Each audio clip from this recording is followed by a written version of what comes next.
Hello viewers, आपको मेरे channel दी science academy में खुशामदीद। इस वीडियो का टॉपिक है cellular structure and function. Cell के क्योंकि बहुत से ऑर्गेनल्स होते हैं तो हर ऑर्गेनल का स्ट्रक्चर और फंक्शन जो है वो अलग है। इस वीडियो में मैंने प्लाज्मा मेम्ब्रेन के बारे में डिस्कशन की है और लेटर ऑन जो वीडियोस में इंशाल्लाह बनाऊंगी वो सेल के रिमेनिंग ऑर्गेनल्स और उनके स्ट्रक्चर और फंक्शन पे होगी। इसीलिए मेरा चैनल आप लाजमी सब्सक्राइब करें ताकि आने वाली हर वीडियो आप तक पहुँच सके। सबसे पहले हम लोग देखेंगे कि सेल होता क्या है। सेल की बेसिक जो डेफिनेशन है वो है, cell is the structural and functional unit of life. इसका मतलब ये है कि जितने भी ऑर्गेनिजम्स हैं वो सब सेल से मिलके बने हुए हैं। अगर वो एक सेल से बनते हैं तो उन ऑर्गेनिजम्स को हम यूनिसेलुलर कह देते हैं, और ऐसे ऑर्गेनिजम्स जो एक से ज़्यादा सेल से मिलके बनते हैं उनको मल्टी सेलुलर ऑर्गेनिजम्स कहते हैं।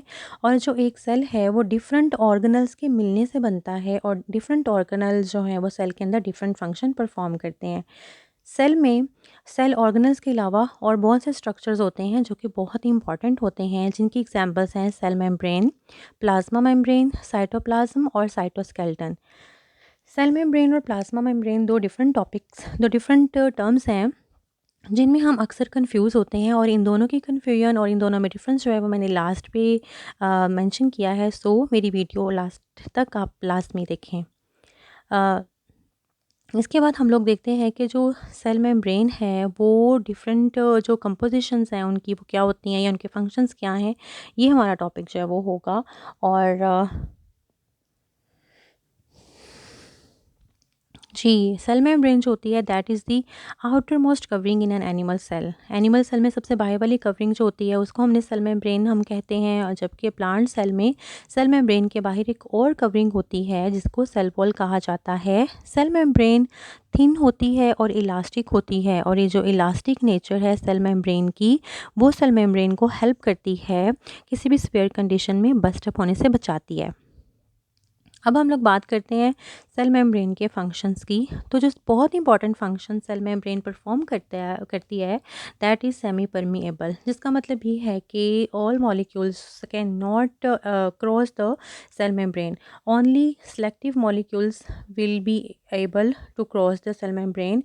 और इसी कंडीशन की वजह से जो सेल की इंटरनल कंपोजिशन होती है वो एक जैसी रहती है, और जो सेल मेम्ब्रेन होती है वो हेल्प करती है जो केमिकल मैसेजेस होते हैं उनको फ़ील करती है। इसके अलावा सेल मेम्ब्रेन का एक और बहुत ही इंपॉर्टेंट फंक्शन होता है कि अपने इर्द गिर्द मौजूद सेल्स को भी वो आइडेंटिफाई करती है।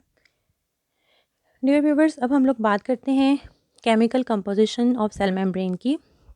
केमिकली जो सेल मेम्ब्रेन है वो प्रोटीन्स और लिपिड से मिलकर बनी है। लार्जर जो पार्ट है हमारी सेल मेम्ब्रेन का वो प्रोटीन और लिपिड से मिलकर बना है, लेकिन carbohydrates is are also present in the cell membrane, but they are present in very small quantity. Cell membrane का स्ट्रक्चर इलेक्ट्रॉन माइक्रोस्कोप में देखा गया, ऑब्जर्व किया गया, और साइंटिस्ट ने इसका एक मॉडल जो कि बहुत फेमस है वो इंट्रोड्यूस करवाया, that is the fluid mosaic model.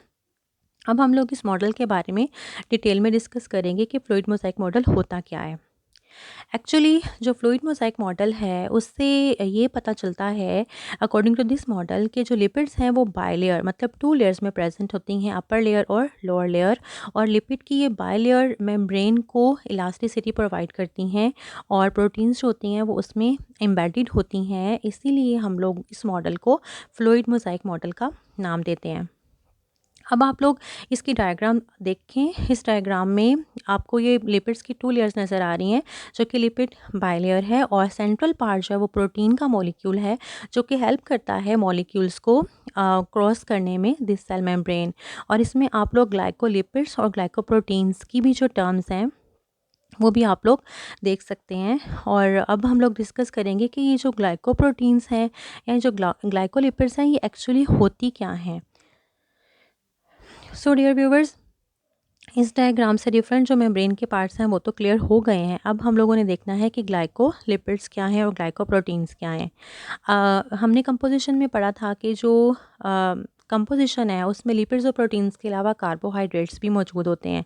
तो अगर कार्बोहाइड्रेट्स लिपिड्स के साथ लिंक करते हैं या कनेक्शन की फॉर्म में रहते हैं तो उसको ग्लाइकोलिपिड्स कहा जाता है, और अगर वो प्रोटीन्स के साथ ग्रुप बनाकर रहते हैं कार्बोहाइड्रेट्स तो this group is known as glycoproteins. So I hope कि इन दोनों में डिफरेंस आपको क्लियर हो गया होगा।